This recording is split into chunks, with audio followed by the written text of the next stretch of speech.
সৈকত বাবা আস্তে আস্তে কাজ কর, এত জোরে কাজ করলে তুই হাঁপিয়ে যাবি। আমার কথাটা শেষ হতেই সৈকত আমাকে বলল, চাচি আপনি আমাকে নিয়ে চিন্তা করিয়েন না, আমি আমার কাজ ভালো করেই শিখে নিয়েছি, আপনি শুধু দেখুন সব ঠিক আছে কিনা। সৈকতের কথা শেষ হতেই আমি সৈকতকে বললাম, আস্তে কর খোকা, এমনিতেই বৃষ্টির রাত, যদি কোনো সমস্যা হয়ে যায়, তাছাড়া কেউ যদি দেখে ফেলে আমি তোকে দিয়ে কাজ করাচ্ছি, তখন তো ঝামেলা হয়ে যাবে। আমার কথাটা শেষ হতেই সৈকত আমাকে বলল, কেউ কিছু দেখবে না চাচি, আপনি অযথা চিন্তা করছেন, মাথা থেকে সব ঝেড়ে ফেলুন আর মন দিয়ে কাজ করুন। এই বলে সৈকত আরো দ্রুত গতিতে সৈকত নিজের কাজ করে আমাকে। হ্যালো আমার কলিজার বন্ধুরা, কেমন আছো সবাই? বরাবরের মতো আজ ও তোমাদের মাঝে নতুন একটি ভিডিও নিয়ে আমি হাজির হয়েছি। তাই আজ তোমাদের বলবো আমার নিজের ভাইপোর সাথে আমার জীবনের অসাধারণ একটি সত্যি গল্প। আমি শতভাগ সিওর হয়ে বলতে পারি আজকের ভিডিওটা দেখার পর তোমাদের ও জল আসবে। তাই তোমাদের অনুরোধ করছি সম্পূর্ণ ভিডিওটি দেখার। তো বেশি কথা না বলে চলো গল্প ফিরে যাই। আমি নীলা, আমার বয়স 27, আমি বিবাহিত, আমার স্বামীর নাম ইমন, তিনি ব্যবসা করেন। আমি আমার স্বামীর সাথে কলকাতা শহরে থাকি, আমার কোনো সন্তান নেই। ইমনের সাথে আমার বিয়ে হয় আজ 5 বছর।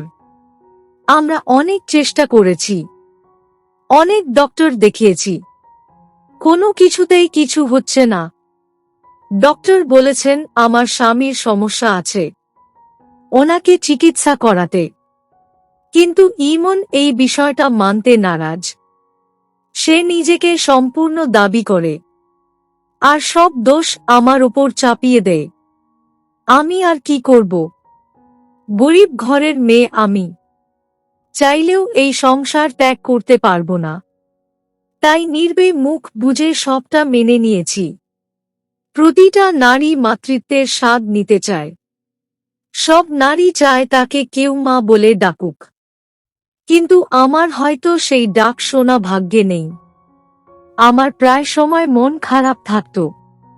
একদিন হঠাৎ করে আমার স্বামী ইমন আমাকে বলল, নীলা আজ গ্রাম থেকে আমার ভাইয়ের ছেলে সৈকত আসবে, এখানে থেকেই পড়াশোনা করবে, ও আসলে ওর থাকার জন্য একটা ঘর দিয়ে দিও। আমি ইমনকে বললাম, আচ্ছা ঠিক আছে। ইমন আর কিছু আমাকে বলল না, তিনি হনহন করে চলে গেলেন তার ব্যবসার কাজে বাহিরে। ইমন চলে যেতেই আমি মুচকি হাসি দিলাম। এই সৈকত আর আমার বয়স প্রায় কাছাকাছি। আমি অনেক আগেও পূজায় যখন গ্রামের বাড়িতে যেতাম, তখন বেশিরভাগ সময় সৈকতের সাথে থাকতাম, তার সাথে গল্প করতাম, আমার ভীষণ ভালোই লাগত। তাছাড়া এখন শহরে এই বাড়িতে আমি সারা দিন একাই থাকি। সৈকত আসলে কথা বলার জন্য হলেও একটা লোক থাকবে। আমি আর বিলম্ব করলাম না। সৈকত যখন আসছে, তখন আমি তার মন পছন্দের খাবার রান্না করতে থাকি। আমি রান্নার কাজ শেষ করতেই কলিং বেল বেজে উঠল। আমি বুঝতে পারলাম সৈকত চলে এসেছে। আমি দৌড়ে দরজা খুলে দিতে চলে গেলাম। আমি দরজা খুলে দিতেই সৈকতকে দেখতে পেলাম।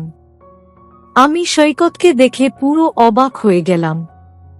সৈকত যেন আগের থেকেও অনেক বেশি হ্যান্ডসাম দেখতে হয়েছে।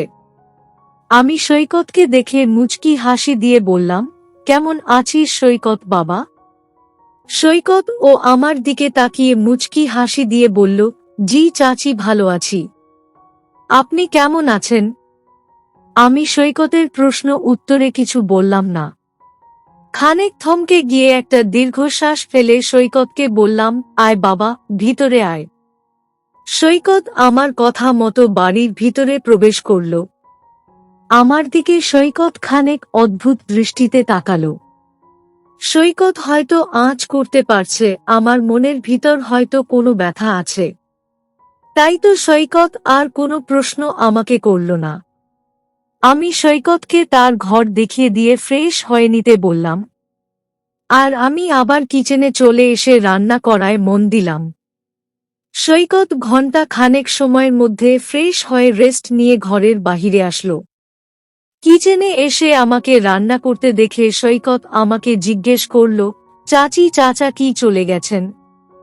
আমি সৈকতের দিকে না তাকিয়েই বললাম, চলে গেছেন। কেন? কিছু কি বলবি? আমার প্রশ্নের জবাবে সৈকত নিজের ঠোঁট জোড়া প্রসারিত করে বলল, না চাচি, এমনি জিজ্ঞেস করলাম।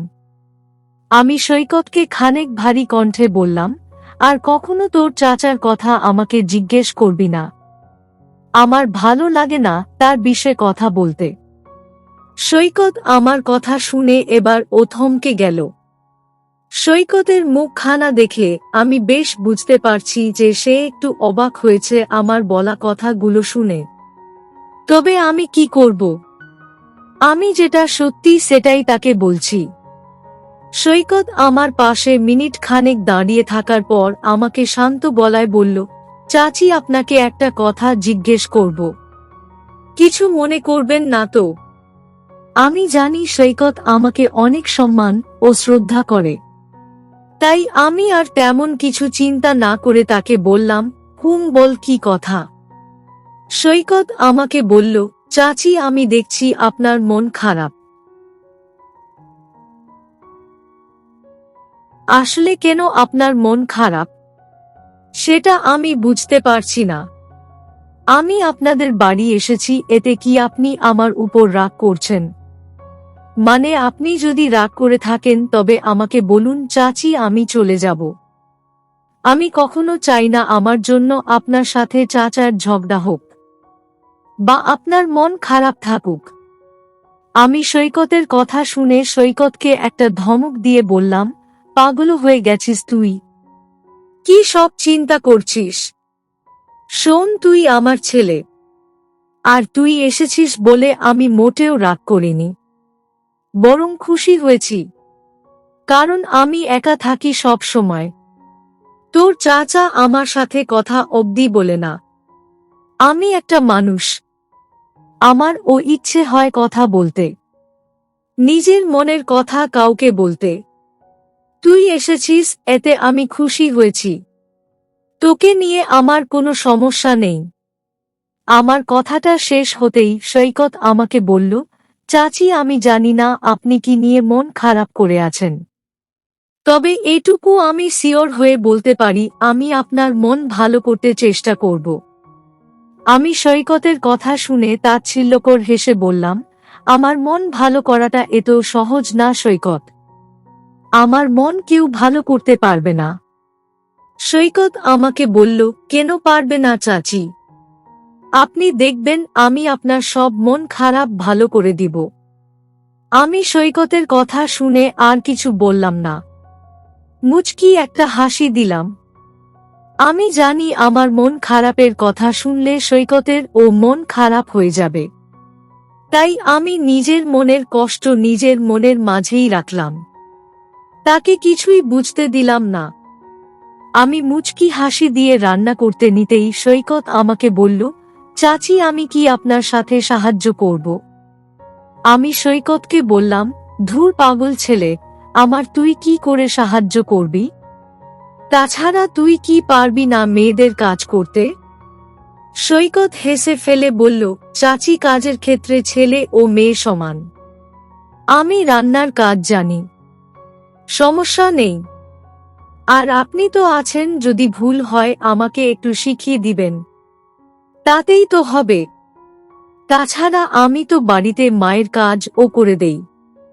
আমি সৈকতের কথাটা শুনে খানিক অবাক হলাম, আর আপন মনে ভাবলাম দিদি সৈকতকে দিয়ে বাড়ির কাজ ও করায়। আমি সৈকতের মাথায় নিজের হাত বুলিয়ে দিয়ে বললাম, ঠিক আছে, তবে সাবধানে কাজ করিস। আমি চাই না আমার বাবার হাত পুড়ে যাক। সৈকত বলল, ঠিক আছে চাচি, আমি করছি। অতঃপর আমি সৈকতকে রান্না করতে দিয়ে অন্য সব কাজ করতে লাগলাম। আর সৈকতের সাথে গল্প করা তো আছেই। দুপুরের রান্না শেষ করে আমি স্নান করে নিলাম। অতঃপর খাবার খেয়ে রেস্ট করলাম। সন্ধ্যা হয়ে আসতেই আমি দেখতে পেলাম আকাশে অনেক মেঘ করে আছে। মনে হচ্ছে প্রচুর বৃষ্টিপাত হবে। আমি বৃষ্টি হবে দেখে দ্রুত ছাদে চলে গেলাম। ছাদ থেকে আমার জামা কাপড়গুলো নিয়ে চলে আসলাম ঘরে। এর মাঝেই বৃষ্টি নেমে গেছে। বৃষ্টির রিমঝিম ধারায় আমার মনের মাঝে এক অদ্ভুত শান্তি অনুভব হলো। আমি জামা কাপড় রেখে দিয়ে ব্যালকনিতে গিয়ে দাঁড়িয়ে বৃষ্টি দেখতে লাগলাম। আমার ভীষণ ভালো লাগছে বৃষ্টি দেখতে। সন্ধ্যা হয়ে আসতেই আমি ভাবলাম সৈকত কি করছে সেটা দেখে আসা প্রয়োজন। আমি নিজের ঘর থেকে বেরিয়ে সৈকতের ঘরে চলে আসলাম। সৈকতের ঘরের সামনে আসতেই আমি দেখতে পেলাম দরজাটা আলগা করে লাগানো আছে। আমি সৈকতের ঘরের দরজা ধাক্কা দিতেই দেখতে পেলাম সৈকত বিছানায় শুয়ে আছে। আমি সৈকতের ঘরে প্রবেশ করে সৈকতের পাশে গিয়ে বসলাম। সৈকত আমাকে তার ঘরে আসতে দেখে উঠে বসল আর আমাকে বলল, চাচি আপনি হঠাৎ কিছু কি বলবেন? আমি মুচকি হেসে বললাম, কিছু বলবো বলতে একা বসেছিলাম, ভালো লাগছিল না, তাই ভাবলাম তোর সাথে বসে গল্প করি, তাই চলে আসলাম। সৈকত আমার কথা শুনে বলল, ঠিক আছে চাচি। আচ্ছা চাচি, একটা প্রশ্ন করার ছিল আপনাকে, যদি অভয় দেন তো করব। আমি খানিক অবাক হয়ে গিয়ে সৈকতকে বললাম, কি প্রশ্ন খোকা, বলে ফেল। সৈকত আমাকে বলল, চাচি সেই দিন চাচা আমাদের বাড়ি গিয়ে কথায় কথায় বলল যে আপনার নাকি কি সমস্যা আছে, আর এই কারণে চাচা আর চাইছে না আপনাকে নিয়ে সংসার করতে। তাছাড়া বাবাকে তো এই কথা ও বলল যে ওনার জন্য পাত্রী দেখার জন্য। চাচি আমি বুঝতে পারছি না যে কি হয়েছে আপনার আর চাচার মাঝে, আমাকে কি একটু খুলে বলা যায়? আমি সৈকতের কথা শুনে রীতিমতো অবাক হয়ে গেলাম। আমার স্বামী তবে আমার চোখের আড়ালে এসব বলে বেড়াচ্ছে। আমি সৈকতকে সবকিছু খুলে বললাম।